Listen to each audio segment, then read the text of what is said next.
I'm Melissa Kane, and I'm very happy. You can't hear me, so I've got to hold really close. Okay.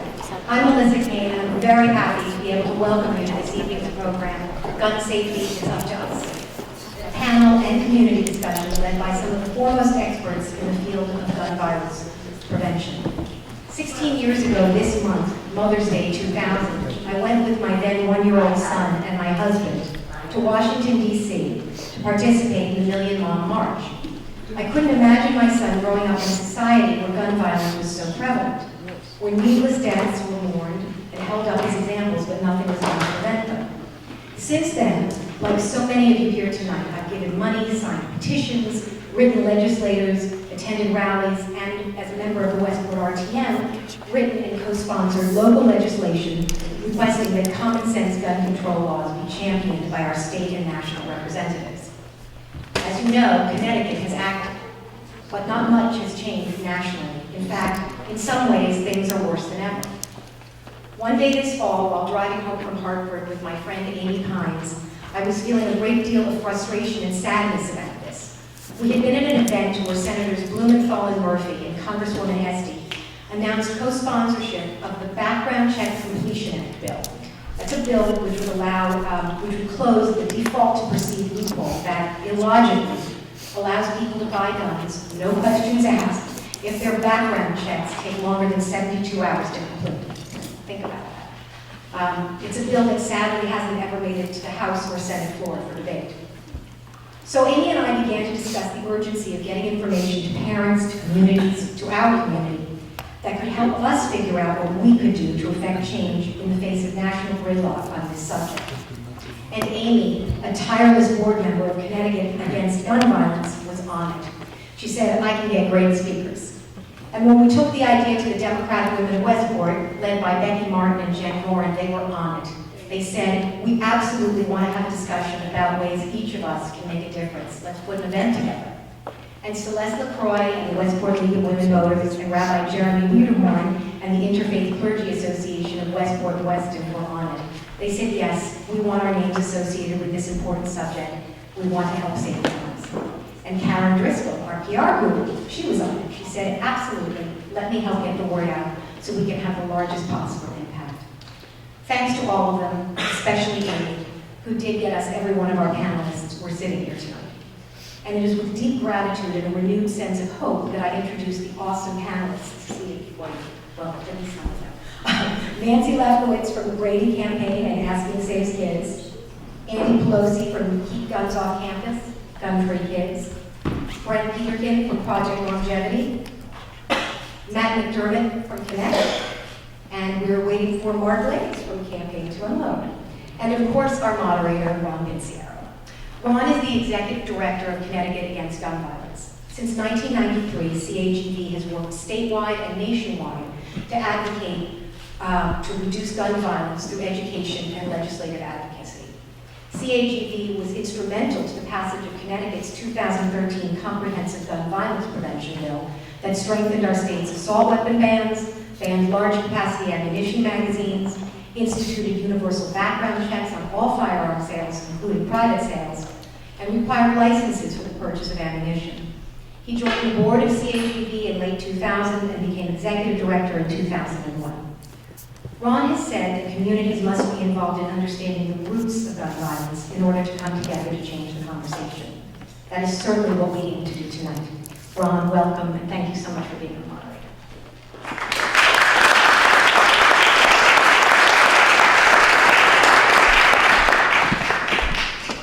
Thank you, Melissa. Thank you very much.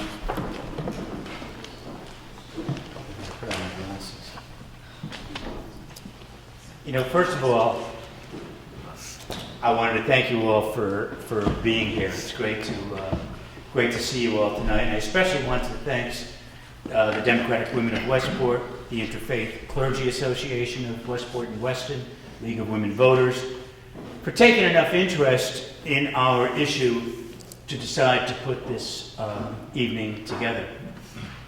Just a couple of housekeeping things, I think, before I start. And I think one of the things that we want to talk about tonight is, the help we need from you and how you can help. And there are a couple of things that are going on now that I just wanted to point out to people. One of the things is June 2nd, which has become now the National Day of the Gun Violence Prevention Movement. And the day is called We're Orange. And the reason for that, for We're Orange being the theme, is that you may remember a couple of years ago at an event at the White House, there was a young woman, majorette, from Chicago, high school girl, who got to meet the president, and 2 weeks later, she was killed in Chicago, shot by a stray bullet. And June 2nd was her birthday. And her schoolmates, she was at a private school in Chicago, her schoolmates all decided in her honor, on her birthday, on June 2nd, they were going to wear orange that day. And the reason they picked orange is because orange is the color that hunters wear, the sort of don't shoot color.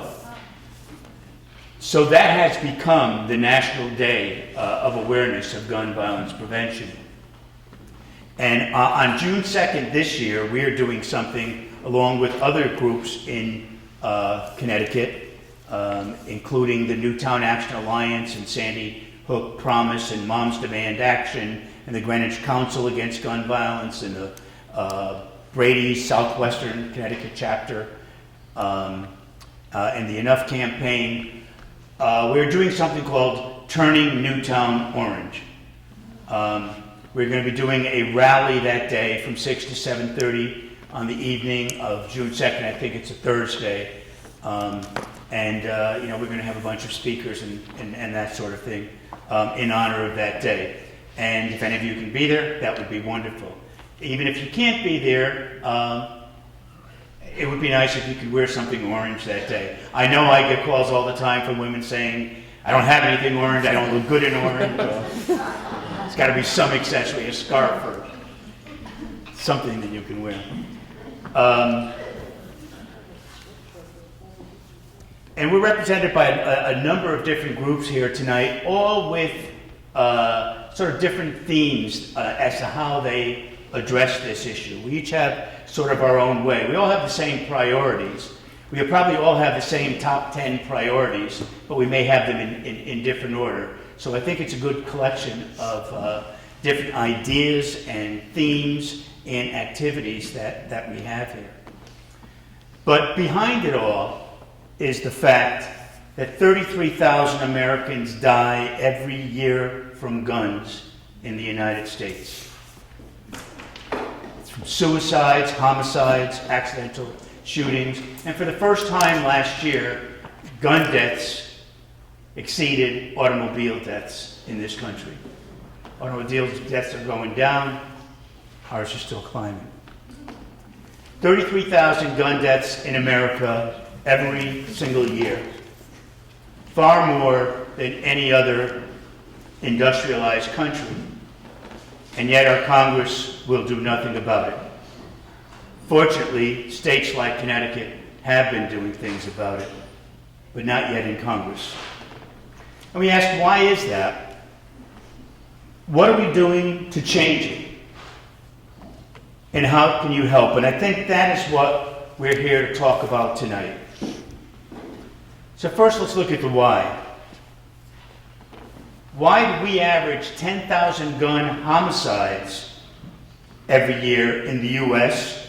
when England, for instance, averages 150? And Japan averages 15. U.S. 10,000. Most would say it's because of the gun culture in the U.S. Most would say this, but I wouldn't. I would say it was not culture, but simple product marketing. Just another object that was marketed by its early manufacturers, like Colt and Winchester and Remington and Smith & Wesson, all right here in Connecticut, by the way. All 4 of those companies started or were manufacturing here in Connecticut at that time.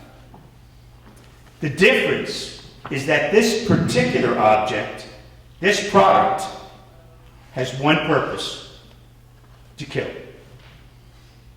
Really, the only purpose of a gun is to kill. You know, there's some shooting sports, I guess, but really, guns kill.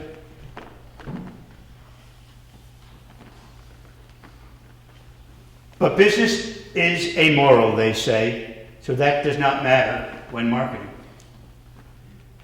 So when these companies started manufacturing their product in the 1850s, because previous to that, guns were made individually by hand by gunsmiths, those manufacturers could find no suitable market in the United States. They had to go to Europe to find the market. Where was this gun culture that could not amount to even a market here in the United States? The fact is, the gun culture that exists here today developed out of an unexceptional quest for new markets. The problem that results is that this particular market has exceptional social consequences. And in spite of those consequences, the thrust of gun politics in America today is toward the mystification of the gun, rather than on the death and havoc it has created. The targeted customer began to shift from the ordinary shooter toward a customer with a deep psychological bond with his gun. We went from a customer who needed guns, but did not particularly want them, to one who wanted guns, but did not particularly need them. The modern gun may have been invented mechanically in the 19th century, but it was invented politically in the 20th. It is the gun industry and its marketing schemes, together with trade groups like the NRA, the National Shooting Sports Foundation, that is responsible for the tragedy of American gun violence. We can try to explain it as a legacy of the Wild West, the frontier, American individualism, manhood, Hollywood. In short, as a legacy of almost everything but what it always was and still is, a business. So that's my version of the why. Now to what we do about it. The other speakers here tonight will each talk about what their organizations are focusing on. Nancy Lefkowitz, a board member of the Brady Center, to discuss their Ask campaign, Asking Saves Kids. Andy Pelosi on keeping guns off campus. Brent Peterkin, statewide supervisor of Project Longevity, a very successful program devoted to reducing gun violence here in Connecticut's 3 largest cities of Bridgeport, Hartford, and New Haven. And Mark Glaze, who's coming from DC and I guess didn't get here yet, of the campaign to Unload, about how you can help by divesting funds that support gun manufacturers who refuse to modify their way of doing business in the interest of public safety. And Matt McDermott of CONECT, which focuses as one of their programs on smart gun technology. We each have different priorities, but we all have a common goal: to stop the shooting, to stop the senseless gun violence, whether it's in the cities, whether it's our children, whether it's accidental deaths, whether it's suicides. At Connecticut Against Gun Violence, we work on both education and legislative advocacy. We have left some literature, I guess, in the room over there, that talks about some ways that you can help, talks about what we do. But more and more, our priority has been on the legislative work, because we believe that this has been the most productive way for us to help to reduce gun violence here in Connecticut. We're certainly very proud that we have the second strongest gun laws in the nation, here in Connecticut, and the 4th lowest rate of gun deaths in the nation here in Connecticut. And in fact, if you look at the 10 states with the strongest gun laws in the U.S., 7 of those states are among the 10 with the lowest rates of gun deaths. So smart gun laws work. Smart gun laws save lives. So why is Connecticut leading in this legislative effort? Certainly it's partly because we're a blue state. Our General Assembly is predominantly Democratic, which is the caucus that tends to favor this issue. Our congressional delegation is entirely so. We're not in the West, although, as I indicated previously, the manufacturing and marketing of guns started here. But for most of the time that I've been doing this, we've had Republican governors, so we weren't getting much help at that level. I attribute our success to 4 things that happened over the years.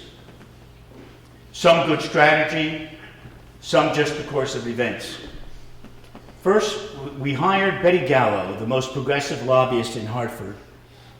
And the first bill we worked on together was a bill that would require gun owners to report lost or stolen firearms within 72 hours of having found them missing. Seems simple enough, but only 6 states had that law. And that year, 2006, we were able to get our bill to the floor for a vote, but we lost. We lost the vote by 66 to 79. We lost by 13 votes. And that's when the second thing happened. We realized that we were close. We had to change some votes. We did that by getting involved in the re-election campaigns, and we got involved in 11 campaigns, and we won 10 of them. But most important were 2 campaigns right here in Fairfield County. William Tong in Stamford and Kim Fawcett in Fairfield defeated long-term incumbent Republicans. I don't want to make this a partisan issue, but they were Republicans who voted against us. And the rumor up in Hartford was that this group could take out incumbent downstate legislators who voted against them. And in the next session, the bill, of which we received only 66 votes in 2006, we received 91 votes in 2007. The third thing that happened was the atrocity that happened at Sandy Hook. Many Connecticut residents, especially women, especially moms, rushed to join us, and our membership quickly swelled from 8,000 members to 30,000 members in those couple of weeks, months after Newtown. Now it's more than 50,000 in Connecticut. And because of the legislative experience that we had, and we've been accumulating, we knew exactly what the appropriate legislative response to that atrocity should be. And we put together that package of legislation, which turned out to be the most comprehensive legislative package of gun violence prevention measures that the country has ever seen. And we were able to package the whole proposal with language by the time the session started, just 26 days after Sandy Hook. And the fourth thing that happened, and by far the most important, was you, the people of Connecticut, supporters like you. And I would say tonight, of all the things that you can do to get involved, this is the most important. Because the people of Connecticut, you got involved, you contacted your state senators and representatives and let them know that you were paying attention and you were watching their votes and you had had enough. You were tired of the gun violence. And they listened to you. And they continue to listen to you. That's the difference between what's happening here in Connecticut and what is not happening at the federal level. The states have got to lead the way in order to affect federal legislation. In the session that just ended, for instance, on May 4th, we were working on the domestic violence bill that would require domestic abusers to surrender their guns within 24 hours of service of a domestic violence restraining order. We were tasked by leadership to get downstate Republican votes again. We wanted to make it bipartisan. We needed the votes. So we targeted 13 Fairfield County Republicans, and then we went to you, our supporters, to put on the pressure. And you, got 10 of those 13 to vote yes. 1 was absent, and just 2 voted against the bill, which passed both chambers by comfortable bipartisan margins. So that is what we are doing, what Connecticut Against Violence is doing about this problem here in Connecticut. And we, as a state, can be a leader in helping to show the rest of the country that it can be done. It's not easy, but it can be done. And you can say that you have done it. But now let's listen to some of the other great ideas and what some of the other organizations are doing here tonight. So I guess I'll start at the end and come this way. Or Andy, would you mind going first? So first we'll have Andy Pelosi. Do you want me to up or do you want me to? Yeah, maybe you can come up, whichever's easier. Maybe you can come up here. There's a mic there you can grab, whichever's easiest.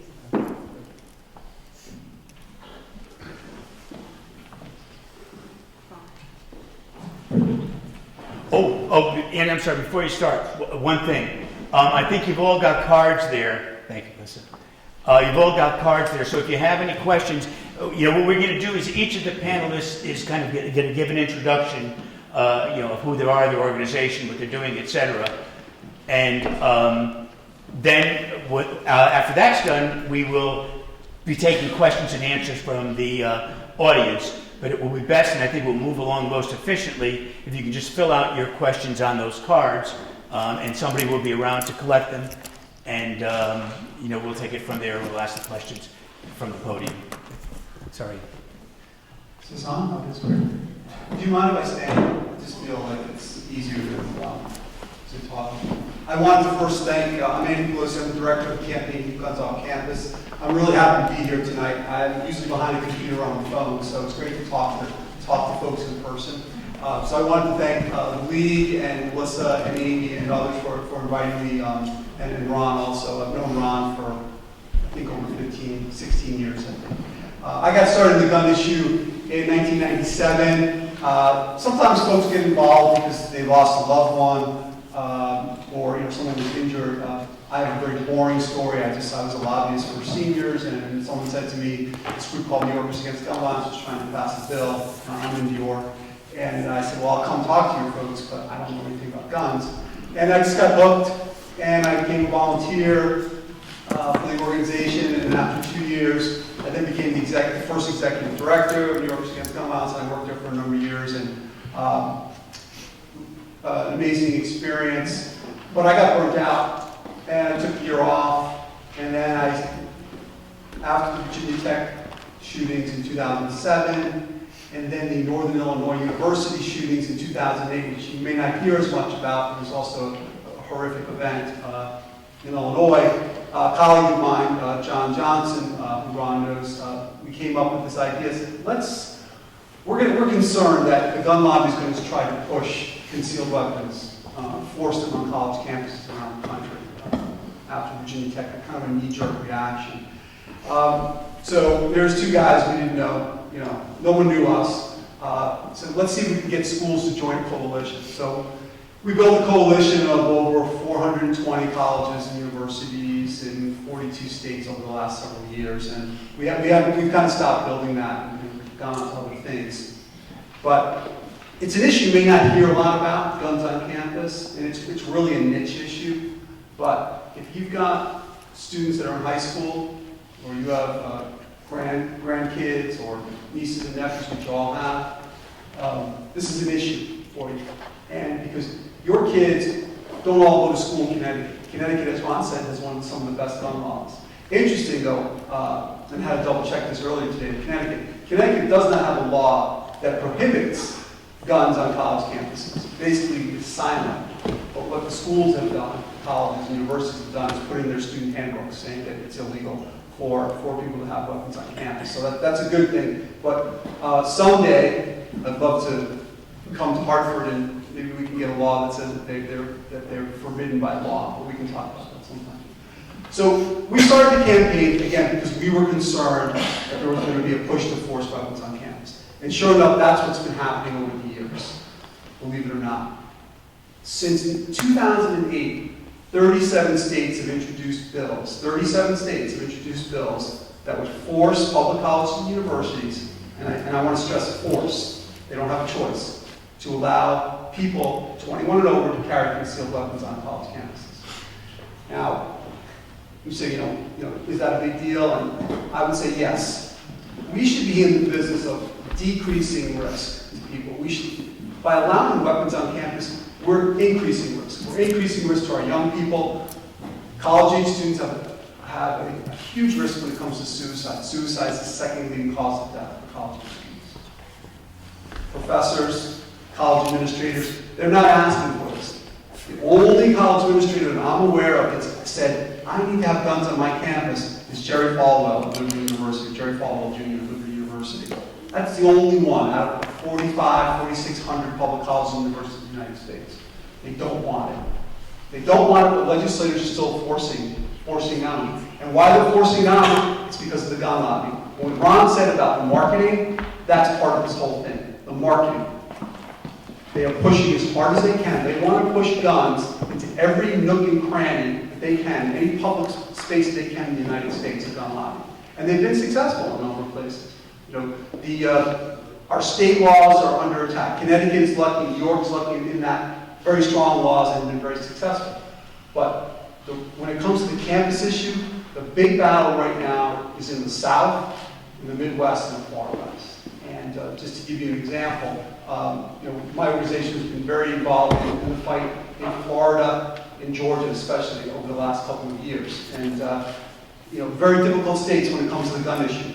There was no ground game in Florida in terms of advocates on the ground trying to fight against guns on campus. So my organization, along with the League of Women Voters of Florida and other organizations, Moms Man Action helps them too, put together a coalition over the last 2 years to stop guns on campus in Florida. Now, Florida has a nickname called the Gunshine State, and it's a well-deserved nickname because they have not seen a permissive gun law in Tallahassee that they haven't liked. So this is a huge, huge victory 2 years in a row to defeat guns on campus in Florida. In Georgia, again, a very red state, heavily controlled by the gun lobby, very strong gun lobby. The NRA is considered weak in Georgia. There are gun groups that are to the right of the NRA that really hold the power in Georgia. And believe it or not, the Georgia system was against guns on campus. We worked with faculty and students in Georgia over the last couple of years, but really more so this year. And a campus bill was passed, very egregious. People could carry weapons 21 and over anywhere on campus. If there was a daycare center on campus, the gun could be there. If there's a K-12 facility on campus, the gun could be present there. If there's a disciplinary hearing going on, the gun could be carried in the disciplinary. All these, if guns could be carried in dormitories. This was in the bill, the Georgia bill. Anywhere, basically, on campus. Almost no restrictions at all. The bill passed both houses, went to the governor. The last day of the session, we were in Atlanta, did a big protest in the Capitol. We delivered 30,000 petition signatures. It was a terrific event. Students, faculty, clergy, all different groups were involved. The governor took 40 days. It took the full 40 days, but he vetoed the bill. It was a huge, huge victory for advocates, but more importantly for the stakeholders, the faculty, the students, the administrators, the parents of the students.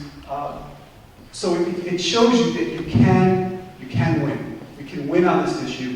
But one of the things, again, was Ron was saying, the only way we can really win, though, is to have people like you involved. You have to be involved. It's crucial. And I recognize some faces here. I know some of you are involved, and maybe all of you are involved. But again, I've been doing this for 19 years and change, and it's a marathon. The work is a marathon. Sometimes we get some short-term victories, or we get victories quickly, but if that does happen, don't consider that the norm, because sometimes it takes years and years to pass legislation. I mean, Ron talked about lost and stolen in 2007. In New York, I used to work on state legislation. It took us 12 years to get lost and stolen, and another 10 years to close the gun show loophole. It takes time, but it's time worth well spent. So again, back to the campus issue. Why should I care?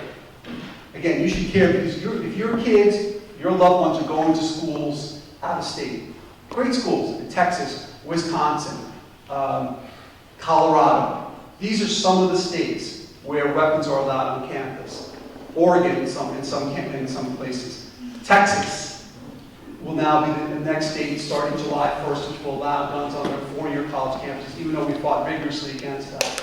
Arkansas is another state where potentially the guns are allowed on campus. Kansas, another state in 2017, guns will be allowed on campus. This year in Tennessee, we lost people that are full-time employees at Tennessee's public colleges and universities.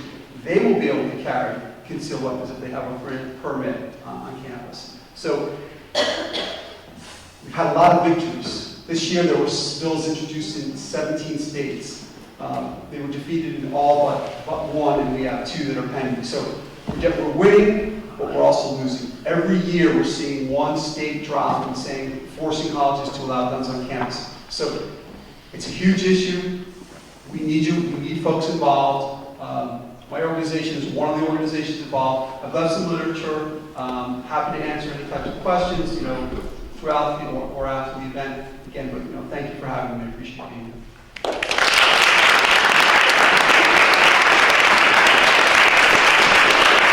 Thank you for that, Andy. Andy brings up a good point. I think people should be thinking when they're thinking about sending their children away to college to make that a consideration, before choosing to make that choice. Whether you want your children, your grandchildren, your friends, your relatives to be going to a college that allows students to carry guns to the fraternity party. Drunk 18-year-olds should not have guns. What's that? I said drunk 18-year-olds should not have guns. Or drunk 21-year-olds. Or 21-year-olds. Right. Our next panelist is going to be Brent Peterkin, coming this way. Brent is the statewide supervisor of Project Longevity, which has been a tremendously successful program that started in 2011 and is focused in the 3 largest cities of Bridgeport, Hartford, New Haven, as I said before. And I was telling some people as we were talking before we started here tonight, 75% of the gun homicides in Connecticut happen in those 3 cities of Bridgeport, Hartford, and New Haven. And in 2011, which is the year, the tail end of which the project started, we had 75 gun homicides in those 3 cities. In 2012, the next year, it went from 75 to 56. Next year, it went from 56 to 49. The next year, it went from 49 to 34. We had a slight uptick last year. A lot of cities had that problem, but we seem to be back on course this year. So this has been a tremendous program. It actually is saving lives. It's changing what's happening in the cities. And as I said, Brent is the statewide coordinator of that program. And Brent, I'll just turn it over to you. So I'm going to stay seated. I was at the DMV pretty much most of the day today. The DMV in Bridgeport, so I don't know if you've ever been there, but if you were me, you would keep your butt in your seat. But it was worth it because we helped another guy get his driver's license for the first time. He was extremely nervous, and I was there with him the whole time. Very proud of this young man. This is a guy who's been a victim of gun violence. He's been shot 4 times. He's come a long way, and he's trying really hard. So this was just another milestone for him. So what's up, everyone? Thank you, Ron, Amy, Melissa, Carolyn, Marty, the CAGV team, D2W, Democratic Women of Westport. Can I run with that? I'm going to use that from now on. So I have I'm originally from New York, and I have a lot of friends who are completely surprised about some of the people that I work with, specifically the people that I work with in law enforcement and how closely I work with law enforcement. So growing up in New York, I had some really horrific experiences with NYPD. I've had cops pull guns out on me without provocation, like literally just waiting at a bus stop. Just complete opposite of police legitimacy. And so I had every reason not to take on this challenge of Project Longevity. But what I also experienced was the loss of 9 friends to gun violence in New York. And I had the privilege to work in the private sector, and one of the things that I did was I served as a business liaison, which allowed me to travel. And when I would go to different cities, I would, after my workday was finished, I would sort of get lost on purpose to sort of check out the residential areas. And whenever I visited communities where the people looked like me, I would see similarities, right? It's a lot of the same things that I saw in New York. A lot of violence, a lot of social and economic marginalization, and political disenfranchisement. And I would go back to New York and I would talk to my friends, and we'd talk about violence, we'd talk about people that we lost, and everyone would start pointing the finger. It's the politicians, it's the mayor, it's this person, it's the police, it's this, it's that. And there were no solutions. So even with the experience that I had as law enforcement going to New York, one of the things that I realized is that my experiences were just that. Right? They do not account for all of the members of law enforcement, right? There's a lot of good people in law enforcement who are doing the right thing. And the reality is that you need both. You need law enforcement and the community working together. Because when I would talk to a lot of my friends, they didn't have solutions, right? And they didn't understand that the community could reduce gun violence on its own. We needed to partner with one of the largest community-based organizations, which is the police department. And so when I learned about the opportunity to get involved with Project Longevity, I jumped at it because I believed that it was one of the best solutions that I came across. And when I started to look into the cities in Connecticut, I realized that this initiative was definitely something that was worth pursuing and trying to support it in every way. Specifically because the black-on-black male homicide rate in Connecticut, as reported in the Washington Post, is about 13%. Right? That's extremely high. Right? The black-on-black male homicide rate in America is actually larger than most countries. So in essence, and the violence is contained, it's sort of like a civil war, right, in some communities. So Project Longevity is a gun violence initiative, gun violence reduction initiative, that is essentially a partnership, right, between law enforcement and the communities. And it's an initiative that's supported by the Office of the Governor, the U.S. Attorney's Office, and the police department in each of the cities that we operate in, which are Hartford, Bridgeport, and New Haven. So our primary tool is communication. It's communication. Our goal is to reduce homicides and shootings, and also to reduce incarceration, right? So we have a double mandate. And the way we do that is every quarter we have a forum called the call-in. We have a call-in in Bridgeport coming up on June 1st. And this will be our 7th call-in. And at the call-in, we get men and women who've been involved with the criminal justice system. They're either under probation or parole. And we get individuals who represent a cross-section of the active gangs and groups in the city of Bridgeport, or Hartford, and New Haven.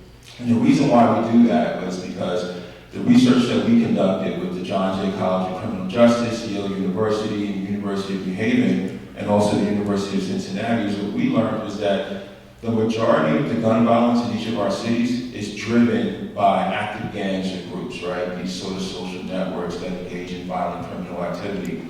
And they actually account for about 75 to 80% of the violence in the city. However, that population, right, is actually about half or about 75% of 1% of the city's population. And so we worked in partnership with law enforcement, and we started to identify who these individuals were and who they were connected to. We started to map out their social networks, right? And we realized that some individuals were more influential than others, right? We had guys who were sort of wannabes, hanger-ons, but you had some guys who actually drove the violence. And so those are the individuals, in addition to some of the other guys who were on the periphery, that we wanted to talk to.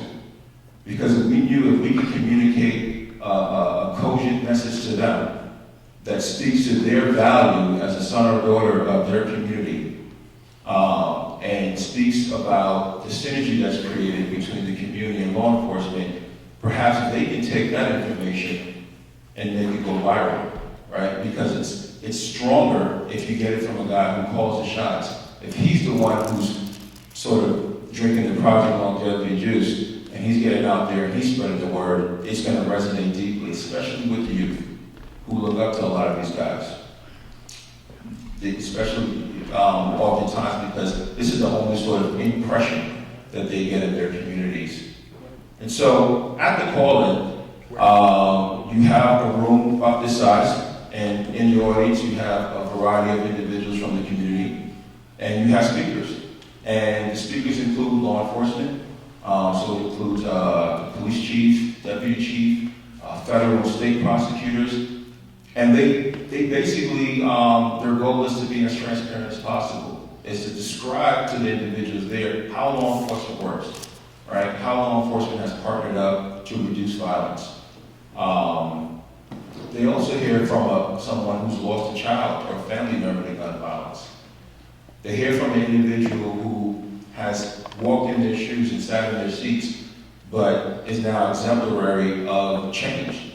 They hear from someone who's moved beyond their past transgressions with a redemptive spirit. And it's usually that individual, along with the parent who's lost a child to gun violence, whose message resonates most deeply. Because oftentimes the mother who's speaking about her son who was murdered, the guys in the seats know who he is. So we've had call-ins where after the call-in has concluded, we've had guys come up, give them other hugs, we've had guys cry call-ins, and it's truly remarkable on how they're often reminded, right? Because the thing is that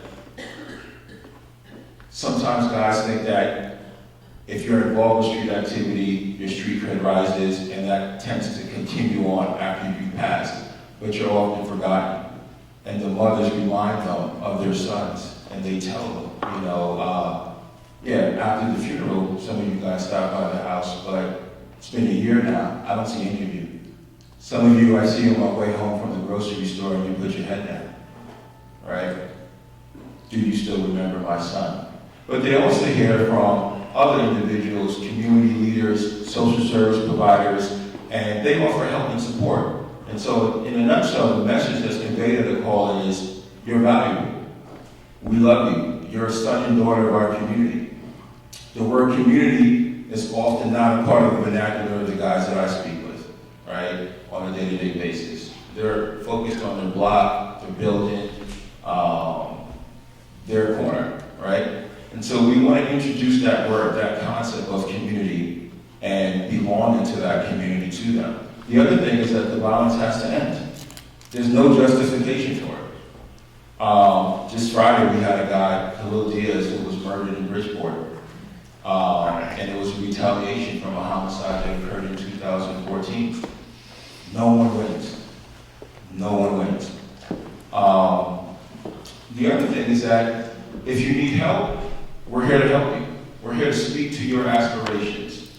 And the way Project Longevity works is that we don't function like a program that they may have been mandated to attend by the parole probation officer. We create relationships with guys. And so our goal is to walk alongside them in throughout their journey. And so whatever their aspirations are, we try to support them in that way.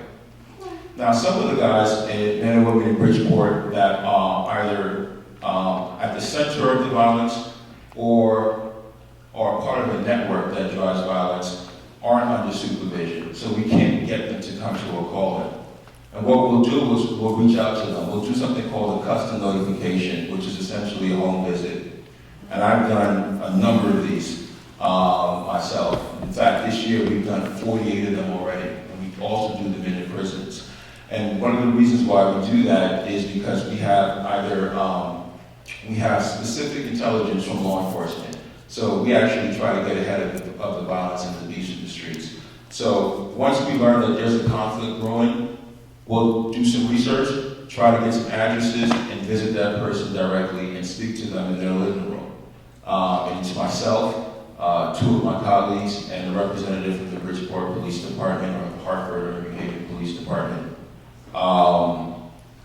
And they're extremely successful because oftentimes our message is complemented by a family member who sits there nodding their head, yep, everything they're saying is right. And their guys are surprised about how much we know about them. So we personalize, we customize the message. We also help a lot of people take advantage of opportunities. So our goal is to work in partnership with the ecosystem that exists in Bridgeport, right? I'll speak about Bridgeport specifically because the ecosystem, the community-based organizations, and community leaders in Bridgeport are phenomenal. There's nothing that we could have accomplished without their help. We don't stand alone at all. So oftentimes when I go to community engagement events, I tell people, you're all in Project Longevity. In fact, the entire Fairfield County is a part of Project Longevity. Because the synergy that we create and work in partnership with each other is really how we achieve success. And that synergy needs to be extended beyond the city of Bridgeport and throughout the Fairfield County community. And so last year, we took on 57 new clients. So these are individuals who've been given the Project Longevity message. It hit a nerve in some shape or form, and they reached out to us. Nothing that we do is mandated. They have to make the decision on their own. But once they reach out to us, we try to wrap them up and not let them go. And so last year, we took on 57 new clients. 53 of them received employment. This year, we've already taken on 13 new clients. Half of them have already gotten jobs. Next week, I got 6 guys starting OSHA certification, OSHA 30 certification training. And, you know, I think what we're going to do this year is we're going to end up surpassing last year's number in terms of the number of clients that we take on. And that's primarily because the guys who have been able to achieve some level of success, they take the message, they take their achievements, and they're now models in their community. So there's a young man that I work with all the time named Aquil. In fact, Aquil was with me at the DMV today. So shout out to Aquil for his, his patience. But I have 2 guys that I've taken in the past week as new clients. These are guys who just came out of jail. One guy came out of jail in the middle of April. And I said, you know, I was just with Aquil speaking at a school, elementary school, you know, trying to spread this message of gun violence reduction to the kids. And I said, do you know Aquil does a lot of these speaking engagements? He said, really? I said, yeah. And he smiles and he says, so I could do that too, right? If I start, yeah, absolutely. Absolutely. And that's how we create change. One individual at a time. One individual at a time. But we do have some challenges, right? So we know that reducing the gun violence, right, delivering the message, oftentimes can stop the violence in its tracks. But that's temporary, right? Because there are other things at play here, right? The unemployment rate in Bridgeport, according to some research that I've read, is over 10%. Most of the guys that we're able to get jobs actually get employment outside of the city of Bridgeport, neighboring townships, right? And so one of the biggest requests that we get are bus passes so that they can travel and commute to their jobs. That's a challenge. That's a challenge. We need to leverage the social capital that exists, not only in Bridgeport, but in Fairfield County. We need to help guys find opportunities, but we also need to speak to the fact that we have to help guys develop the skills, the requisite skills for service-based jobs. A lot of the guys that we get jobs, their jobs are in construction, working at factories, and similar types of facilities. But the job opportunities that are on the rise in Bridgeport are service-based jobs. And so, coupled with soft skills, we need to also start working towards helping guys develop the technical skills so that they can gain employment opportunities and become more marketable, because employment discrimination for returning citizens is real, right? It's a second chance society, but it's very hard to compel an employer to give a guy a chance. Thank you for your time.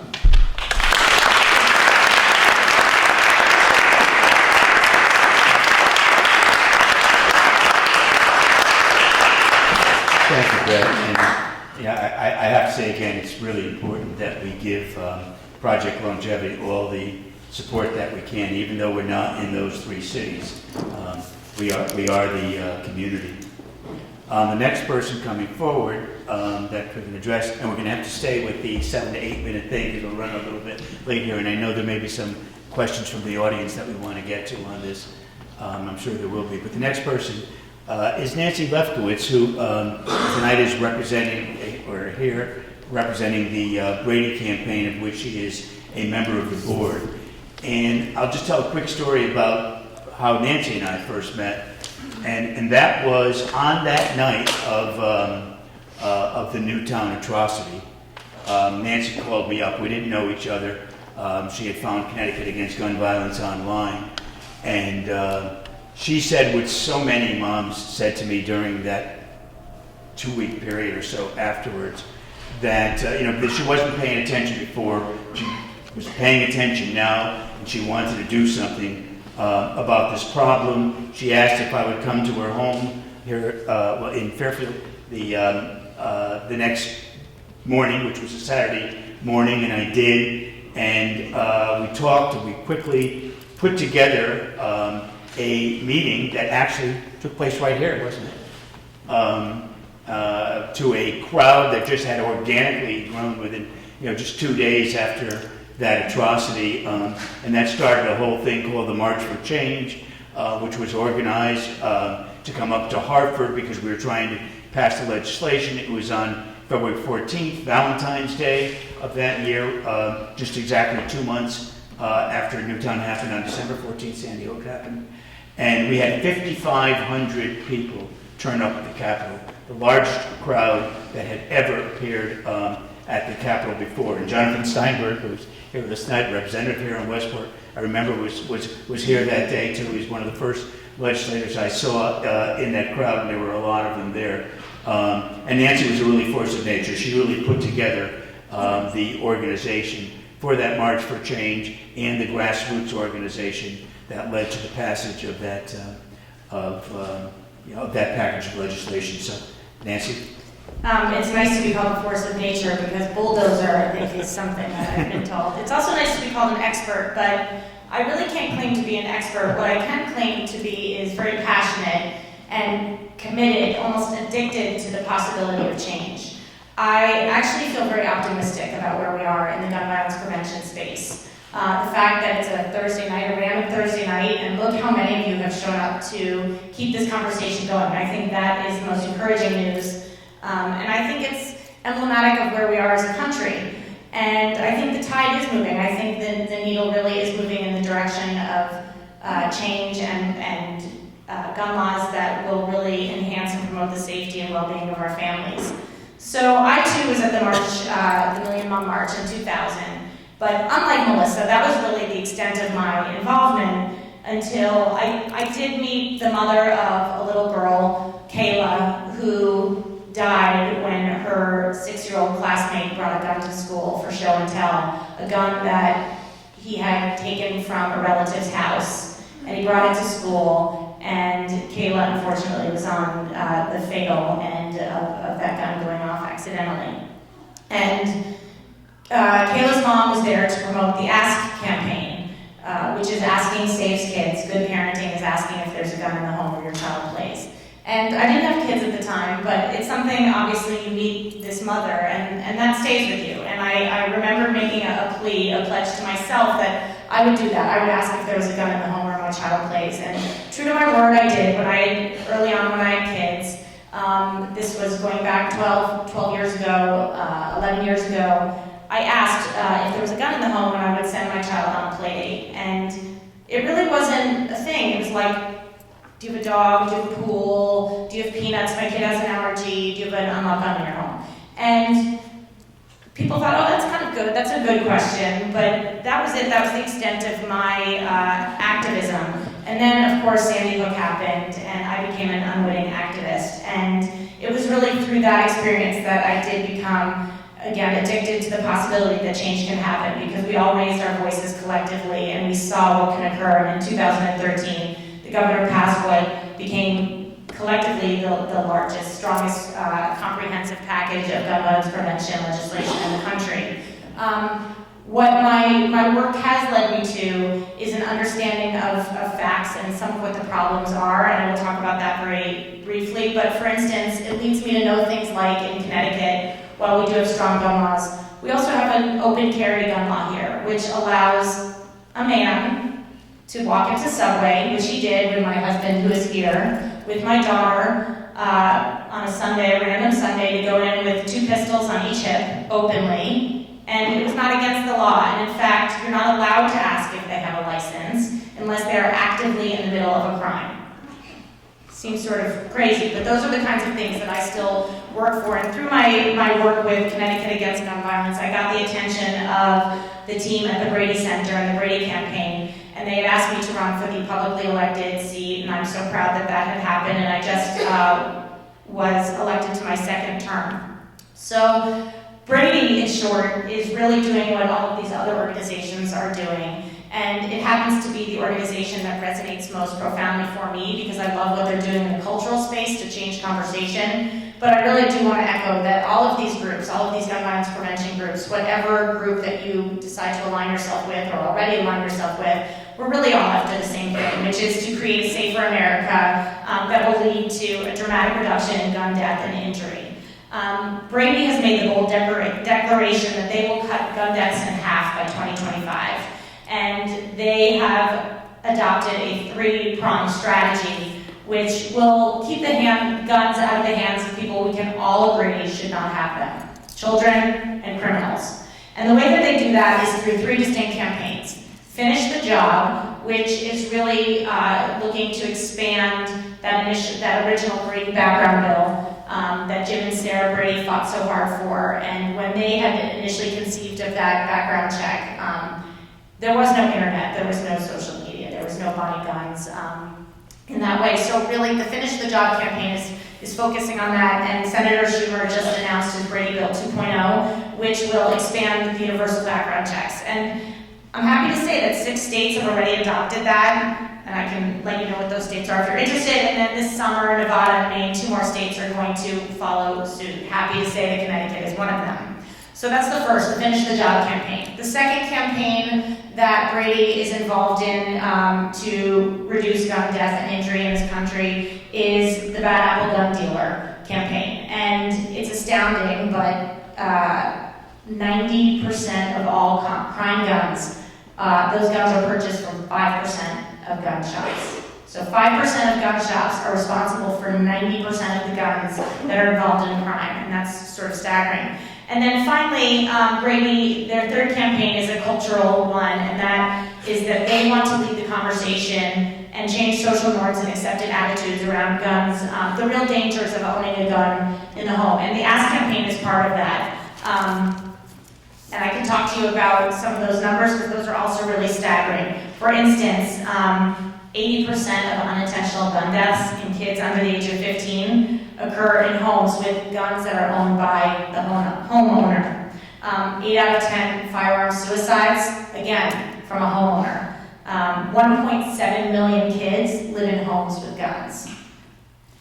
So they've got the Ask campaign. They're also supporting Speak Up, which allows kids to, it's one of those, if you see something, say something. You can call a hotline 24 hours, 7 days a week. If you suspect any foul play, gun violence, you can call this hotline and you can speak up anonymously and report it. And then there's the Suicide Proof Your Home campaign.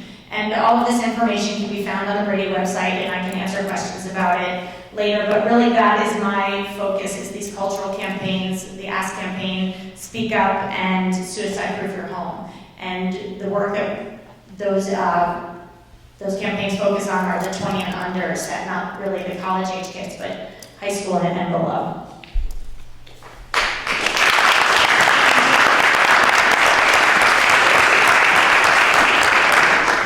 Thank you, Nancy.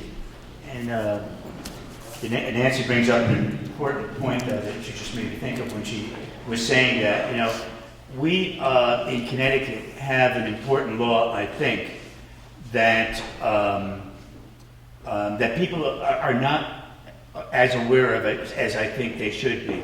But in Connecticut, if you know someone who you think is a danger to themselves or to others,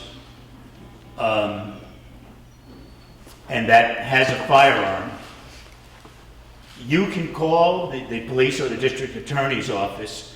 They will go out and investigate it. And if they agree that this person is a danger to themselves or others, the guns will be removed by something called a risk warrant. It's called the risk warrant law. And it's very important. In fact, just today, a study came out from Harvard, and it has shown that the suicide deaths in Connecticut have substantially been reduced by this law.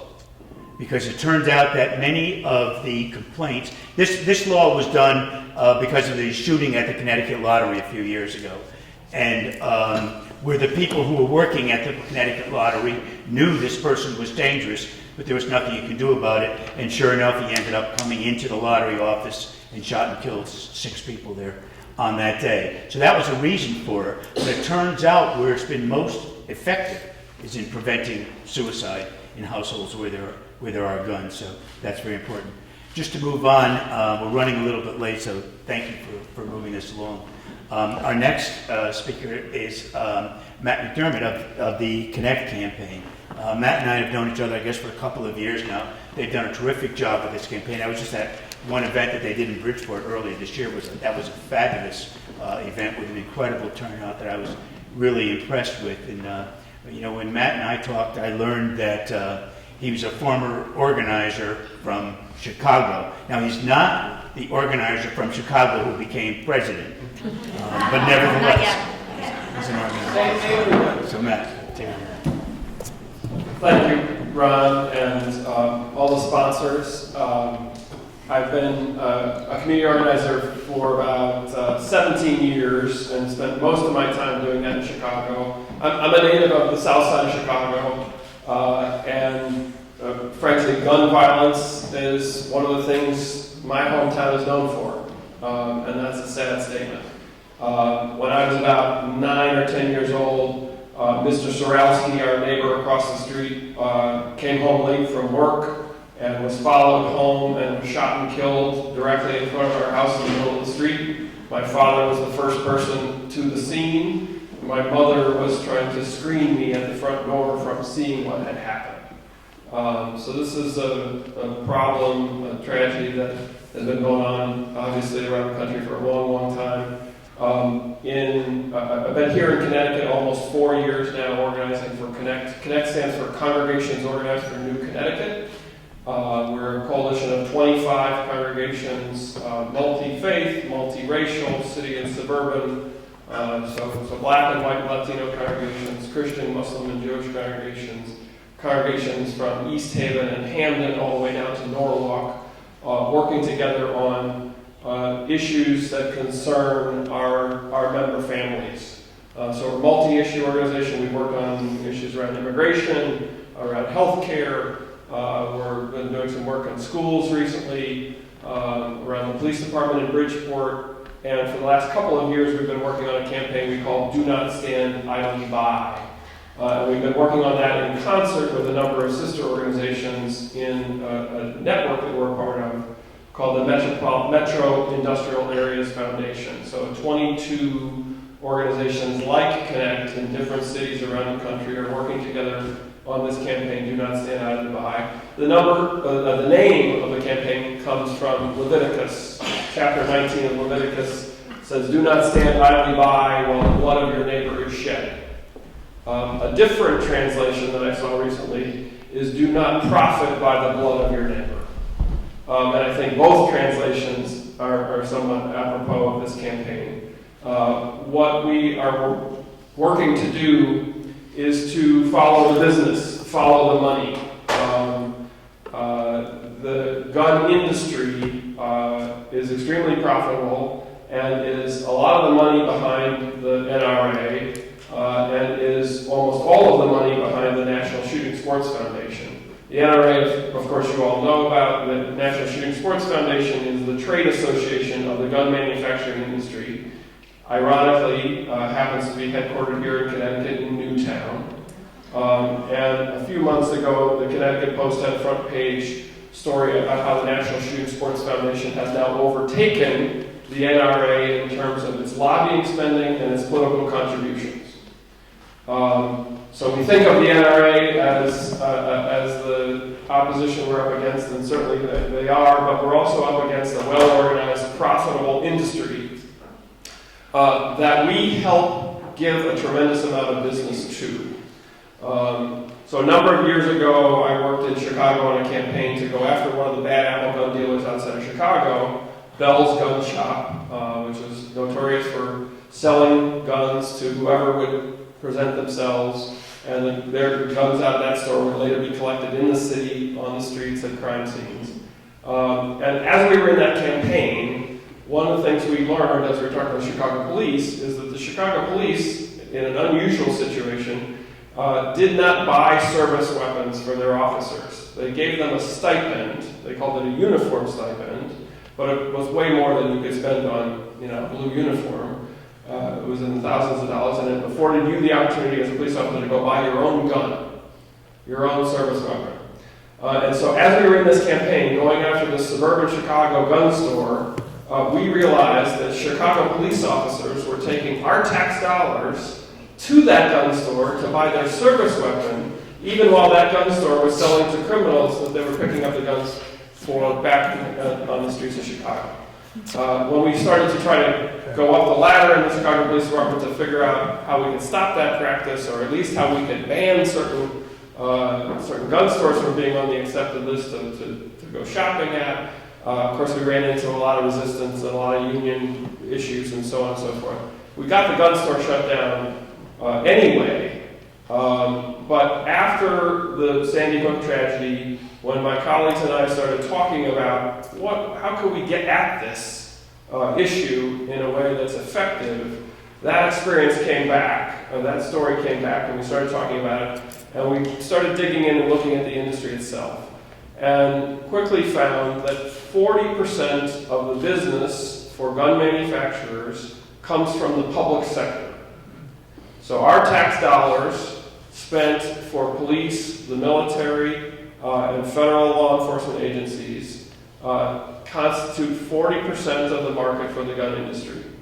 Buying service revolvers for police officers and the federal government is the biggest purchaser of guns in the world, period.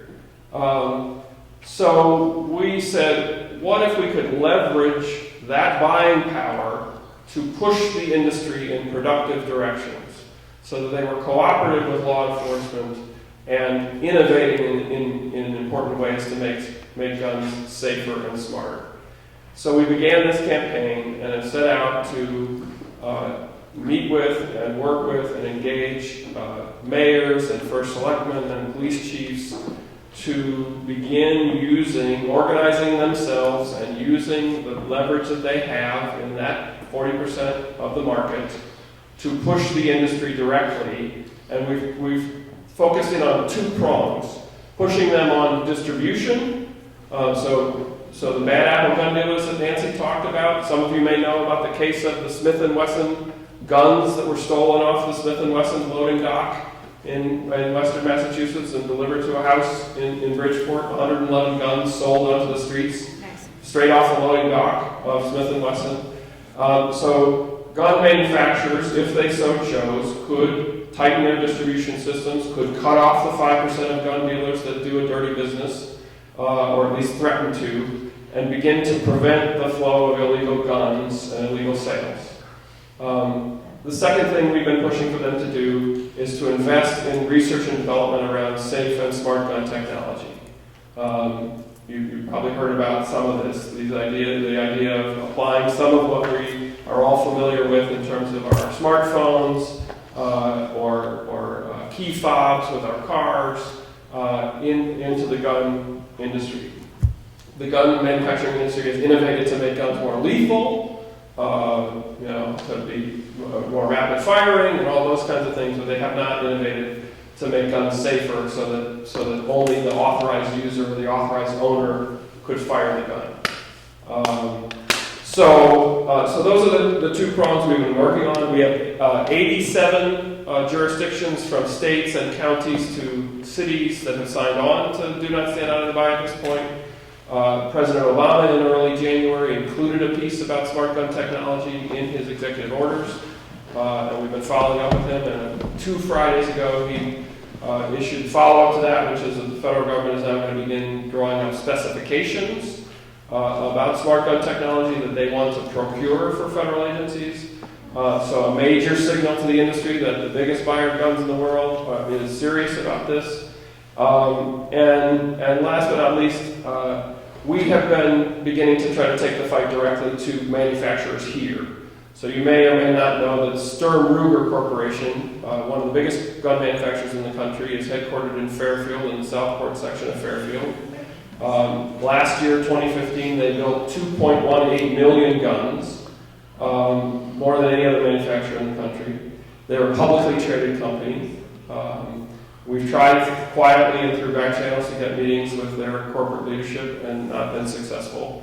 So we, last month, or a couple months ago, but on May 2nd, we got stock proxies, and we sent 3 leaders to their annual shareholders meeting, which usually they hold in Trumbull, but for some reason this year they held in North Carolina. So we sent 3 people down to North Carolina to their shareholder meeting, and I won't go on into the detail of that, but suffice it to say, what we learned there made us feel like we're on the right track, and we need to keep building and keep pushing to get more leaders in cities and towns to sign up to this campaign and show the industry that they have to listen to their customers.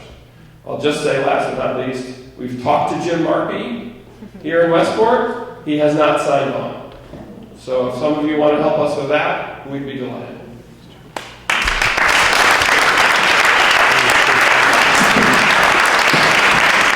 Thank you very much, Matt. And that's really important, and it's a good segue into with Mark Glaze, who has arrived. Glad to see you here, Mark. He came in from D.C., so we're going to excuse him. Couldn't even blame the 95 traffic. And this is from D.C. And one other thing that Matt McDermott just said is that it's so important is the smart gun technology. One of the hardest things that we have to deal with is guns getting into the hands of prohibited persons, gun traffickers selling to people who are prohibited from owning guns and are committing crimes with them. And I think the ultimate solution to that is going to be the smart gun technology. Because if the gun won't work with them, because of the technology that only the owner of the gun can use it, that's what will ultimately stop that. But here to talk from the campaign to unload now, I know Mark was previously with Mayors Against Illegal Guns and was very much involved with the post-Sandy Hook federal legislation in Washington at the time. Well, we were working hard in Connecticut on our own right here. But I'm glad you made it, Mark, and please go ahead. Thank you very much. I'll keep it brief, and thank you for having me. Sorry for being late. The trip from Washington was more tedious than I was expecting. But the last speaker we had not yet met had said the way to sort of get at the problem is to follow the money. I think following the money and looking at the demographic and economic trends that have changed in the country over the past 30 or 40 years also basically telling you everything you need to know about the gun lobby and why it has become increasingly extreme. Because for those of us who grew up in hunting families, my dad was a licensed gun dealer, he was an NRA member. We had anywhere between a dozen to 2 dozen guns not properly stored in the house at any given time.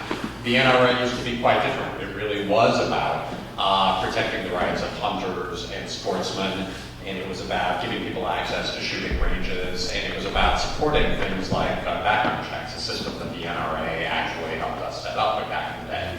So what changed between the 1960s, 70s, 80s, and today? Here's one thing.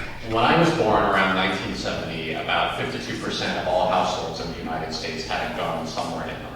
If you flash forward to 2010, which is the most recent year for which we have this survey data, that number had slowly but steadily declined to about 33%, about a third. And that trend is not going to change anytime soon.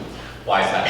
Because the country is becoming more urban and less rural, and because the culture of hunting, though it still exists in a lot of parts of the world, including Colorado, where I grew up, is dying away. You know, that's just because the world is changing. Now, we had in the middle of nowhere where I grew up and where a lot of hunting happens, we had 3 television channels and we sort of had to hit the television and stand in the right way and get them. There were no video games, there was no satellite television, all that's changed. And my relatives and the kids and family friends who live in places where there used to be almost nothing to do but after school, now have a lot of other stuff to do.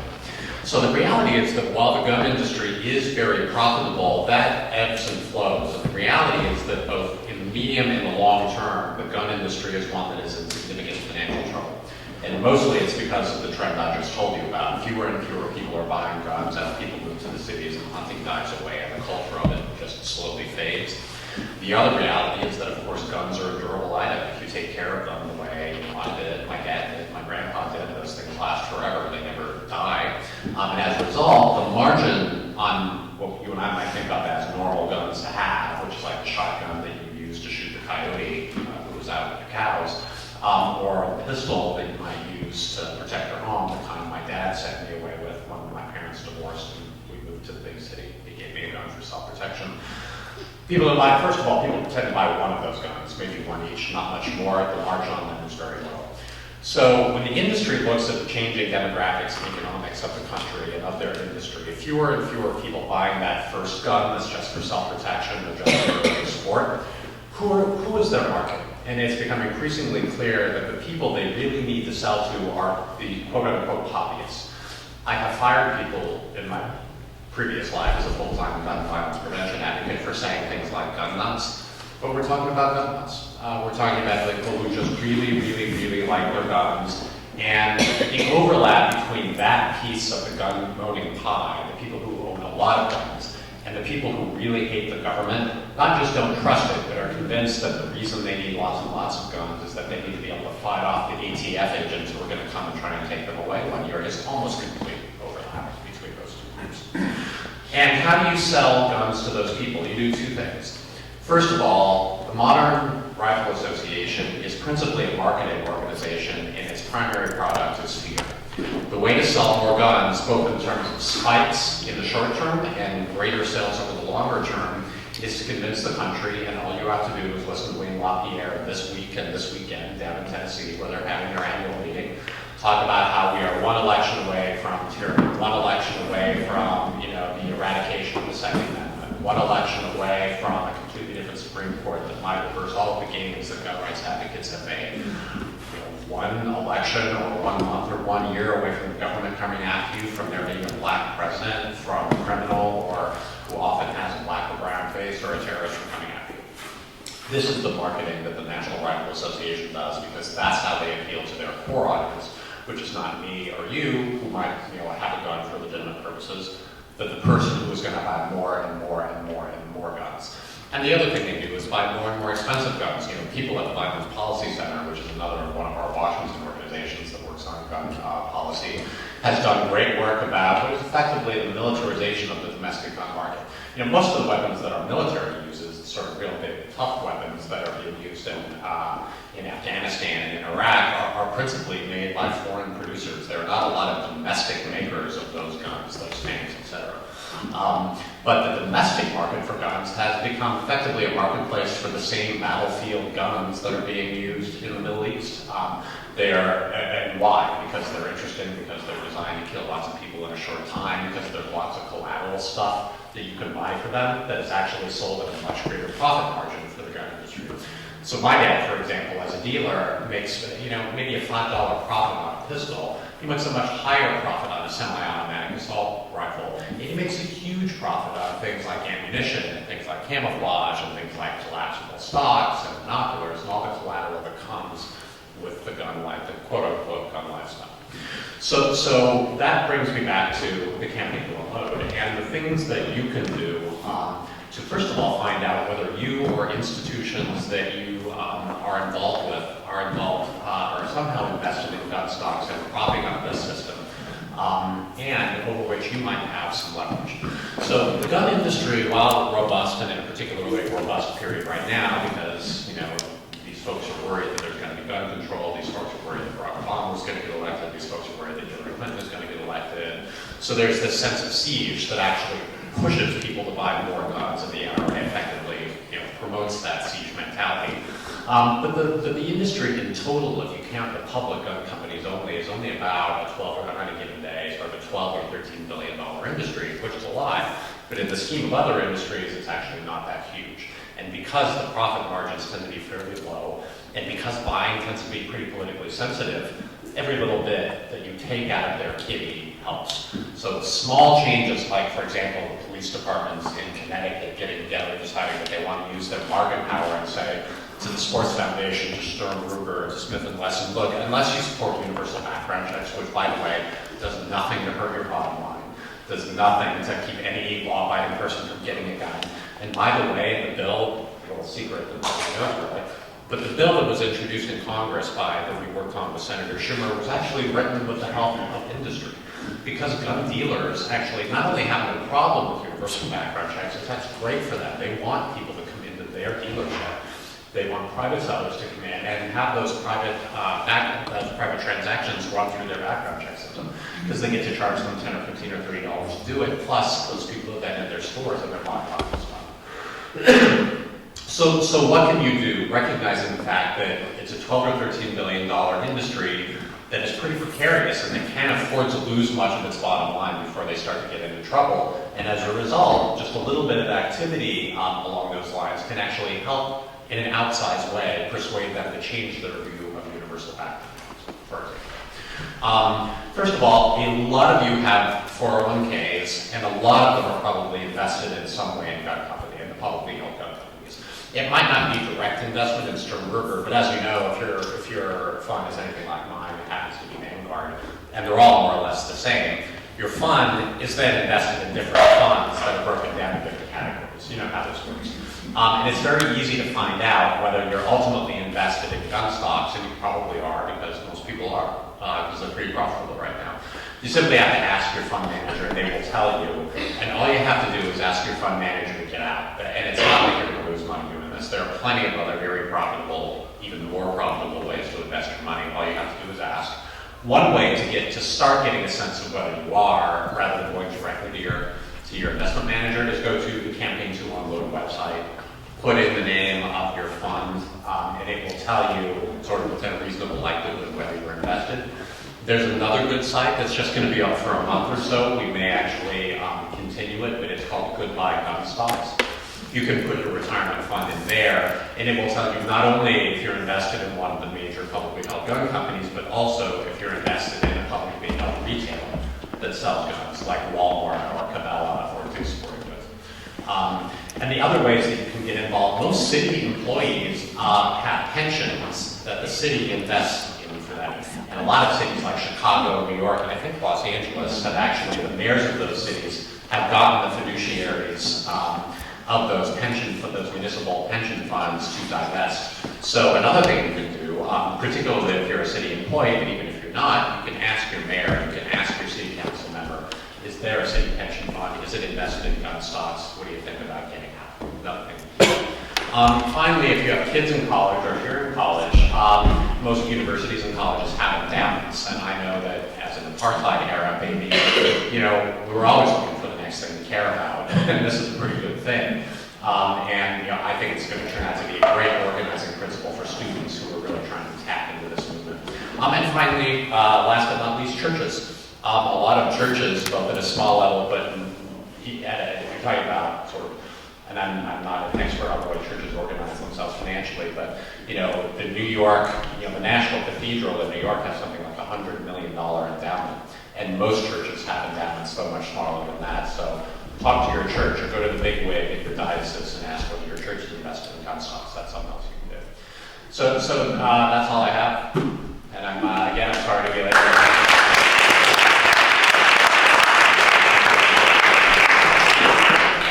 Thanks very much, Mark. That's good advice. One thing that Mark brought up that comes to mind with me when he talked about how there are far fewer households now that own guns, but more guns than ever, which means that those gun owners have a lot more guns. And that when we passed the assault weapons ban in Connecticut after Sandy Hook, thank you. I'm going to take questions in a minute. the requirement was, the bill was signed on April 4th of 2013, and on January 1st of 2014, those who already owned assault weapons had to register them. They could keep them, but they had to register them. They couldn't take them out of the home, et cetera, but they had to register them on January 1st. Now, so they registered them. And how many assault weapons do you think that the person who registered the most assault weapons in Connecticut owned? Throw out a number. Give me a number. 150,000. 170. We have 100 people in Connecticut who own more than 100 assault weapons in their homes. So, to the questions. Thank you very much. And do I have all the questions now, or is there still questions? If anyone else has Okay. a question, we'll get it from you. Okay, let's try to give them quick answers because I know we're running late, we got started late, etc. First one is for Brent. In your opinion, what is the dynamic that allows a young person to shoot to kill another young person? What's that dynamic? A couple of things. So, some of it's similar to what you get out of some of the gun nuts, right? Their affinity with firearms, right? Their attraction to it. So, we did a custom notification on a guy who was shot this year, about a month ago. He was shot 5 times by a teenager. And the caliber of the round that they used broke both of his legs. The 50. So these are heavy rounds. And we went to his home to do a custom notification because we were concerned that there was going to be a retaliation. And we had a long talk with him, and one of the things that he said was, he says, these kids, they're addicted to the power that comes with the gun. They love to see the way the chamber slides back. And they don't have like gangs, they have like social networks or groups, and so there is no real like organized leadership or hierarchy. It's the alpha male, it's whoever's willing to shoot first is the one who sort of dictates what happens. But there's also, feeling disenfranchised, right? And not really having any real prospects for your future.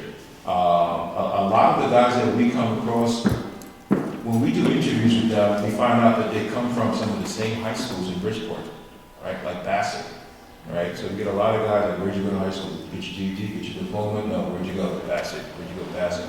So, what are we teaching our kids, right? How are we sort of developing or nurturing their aspirations for their futures? Most of them don't really see beyond their immediate boundaries, and I mean that both in a temporal sense, like they don't think they're going to live long. So they don't really value their lives. They're not really thinking about the future. Thanks, Brent. Actually, the next 2 questions are really asking the same questions. And I get this question all the time. Don't we have too many fragmented anti-gun violence groups, while the NRA is clearly and effectively leading in the gun rights side? So why are there so many groups on the gun violence prevention side and essentially just the NRA on the other side? I know that's the popular opinion, but it's just not true. There are far more groups on the other side than there are on this side. Besides the NRA, the National Shooting Sports Foundation, there's the Gun Owners of America, the Second Amendment Sisters, I don't know, name them. They go on and on. I guess the difference is, probably until now, I guess we would have to say, if anybody differs, you can just take it on to the Everytown group, the group that originally started by Mayor Bloomberg, started as Mayors Against Illegal Guns. After Newtown, it became Everytown combined with Moms Demand Action, etc. So I don't think that's really true. But the fact is that we do work together with all of the other groups. We have a call, for instance, every Wednesday afternoon from 2:30 to 3:30 to talk about things. And we probably, as I think I said before, we probably all have the same top 10 priorities, maybe not exactly in the same order. So that would be my answer. And I would also say, I think it's very easy for the NRA to say, and the other groups to say, more guns, less regulations, and that message is very simple and it's very clear. Whereas I think the side on the gun violence prevention space, it's a lot more nuanced because we're going after this issue from many different angles. I mean, there are people that focus on mental health and legislation and cultural change because it is a very complicated problem and it is more dynamic than, and the different groups are tackling it from different angles, where again, I think it's just very easy for the NRA to kind of grab onto that idea of more guns, less regulations. And I think it's really that simple. And Mark, I said every time it's probably the largest group now, and you basically started out with that organization. So. Yes, I was executive director of American Legal Guns and that every time for 5 years. I would make a somewhat different argument. First of all, I think we should concede that there are sort of two different models for moving public policy. One is what I would think of as the AARP or the NRA model, which is to say there is one group that gives you one-stop shopping and they sort of go to the field. That having been said, you know, there are dozens, if not many dozens, if not hundreds, of state and gun rights groups, and that is sort of where the difference comes in. They're much more effective at the state level. Both the NRA and the state groups are much more effective at the state level than our side has been. But it's sort of an accident of history that you just basically have the NRA as the major player. I don't think we can recreate that.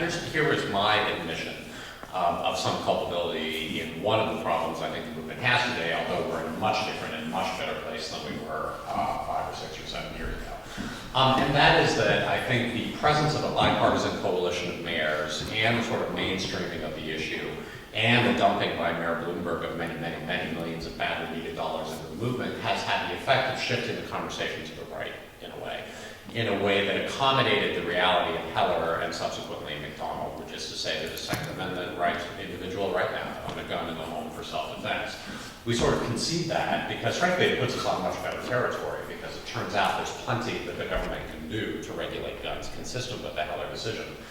And so, you know, we very deliberately and successfully reframed the issue about kind of reasonable regulations that are totally permissible and would save a lot of lives consistent with the Second Amendment.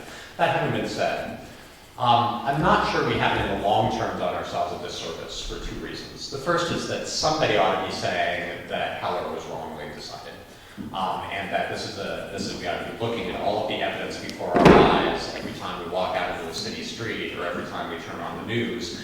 And the Second Amendment, as interpreted by the Supreme Court, just was wrong when it was decided and it isn't working in practice. That's an argument somebody ought to be making.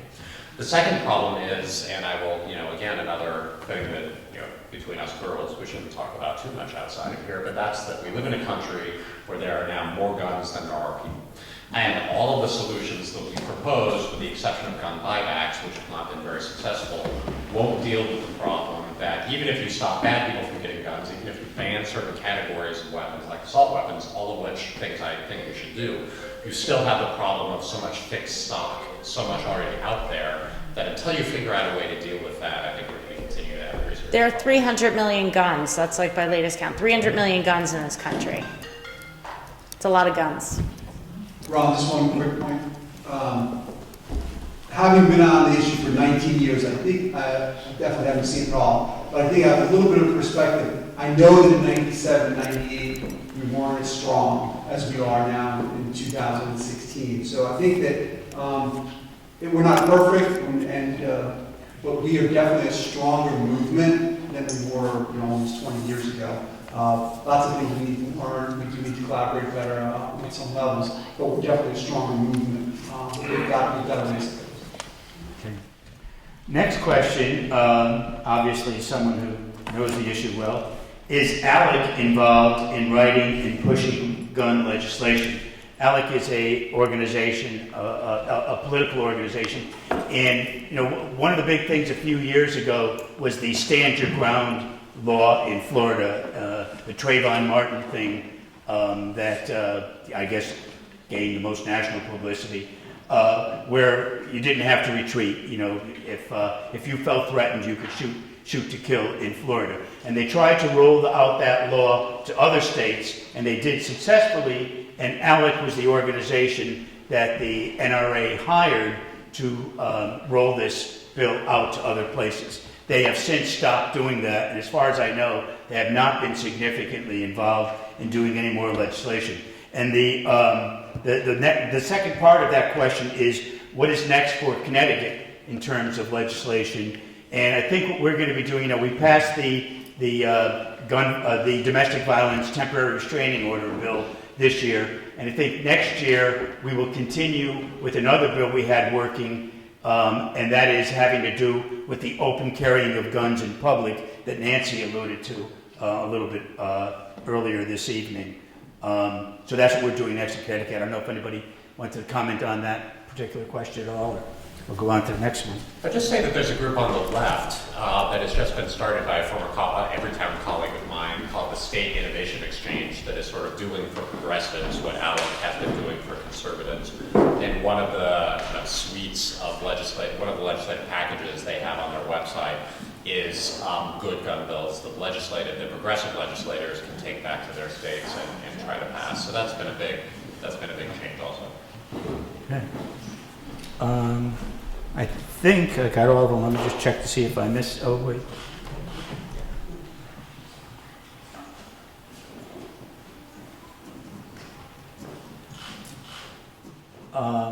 Why do we need to spend all those dollars on guns?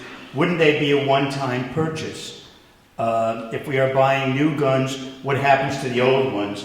Well, we referred to the gun nuts a couple of times here. And when I was talking before about the 1850s, Samuel Colt himself referred to those people as the gun cranks, he called them. They keep accumulating them. As I said, we have one person in the States that owns 170 assault weapons, semi-automatic assault weapons, like the ones used by Adam Lanza in Newtown. So there's far fewer households with guns, but there's over 300 million guns, which means that the average household has a lot more guns than they used to. And as I said before, we went from people who needed guns but didn't particularly want them. Today, we have people who want guns but don't particularly need them. Annie? And I would just add to that I've been reading Dr. David Hemingway's book, who's a public health expert from Harvard, who spoke at our luncheon last week. And he said in his very beginning, he said 1 in 4 households have a gun, 1 in 10 households have more than 4, and 70% of all the guns in America are in that 10% of the households. So that made me feel hopeful that when we're talking about 90% of the country wanting universal background checks, or 90% of the country wanting sensible gun laws, that is because these loud, very strong gun rights people that we deal with on this issue are really about 10%. So I find that to be hopeful. Are we talking about the public spending, 40% of the public dollars? The spending on guns, our police departments, the FBI. Why are we continuously buying guns with public funds? So I understand there's housing. Right. They don't procure. So they, a typical police department buys guns about once a decade. They don't buy them every year. And especially for many smaller police departments, they tend to get locked into a single manufacturer. So they may have Glocks, for instance, a very popular police gun. And Glock, the company, will do a trade-in. So they will take the old guns and give the police department a new set of guns for a minor or a lower cost, and then resell the police guns. The police guns actually on the private market have some cachet. So what used to be a former police officer's weapon sometimes may be more valuable when it's sold later. So our police departments and military aren't necessarily buying them all the time, usually about once a decade, but it's still a significant amount of money. And of course, when you get to the military, it's a huge amount of money. Okay. guess that's it. Sorry we ran a little overtime and keeping you later, but thank you very much for being here. Thank you for the attention you gave to us.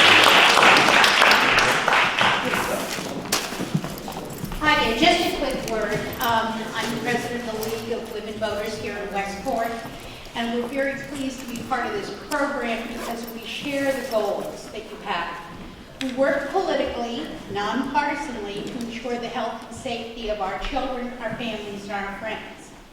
The Supreme Court's disastrous decision in Citizens United has unleashed hundreds of millions of dollars into our political system. This money is buying the favors of our elected officials, and it is coming from special interests like the NRA, U.S. corporations, foreign corporations, and even foreign governments. 19 states are currently working to overturn this decision at the grassroots level with a petition drive. The Westport League of Women Voters has a petition that will be going to our RTM asking for their support to overturn this decision with a constitutional amendment. Then we will go to our legislators in Hartford. Corporations are not people. Free speech should not protect dark, secret money in our politics. Special interests like the NRA must be stopped, but you have to stop the money. There are petitions on that table. We're looking for signatures from registered Westport voters. We need your support. Help us stop the flow of money into our politics. This is a big part of the gun problem. So if you could take a few minutes to sign one of our petitions, I'd really appreciate it. Thank you.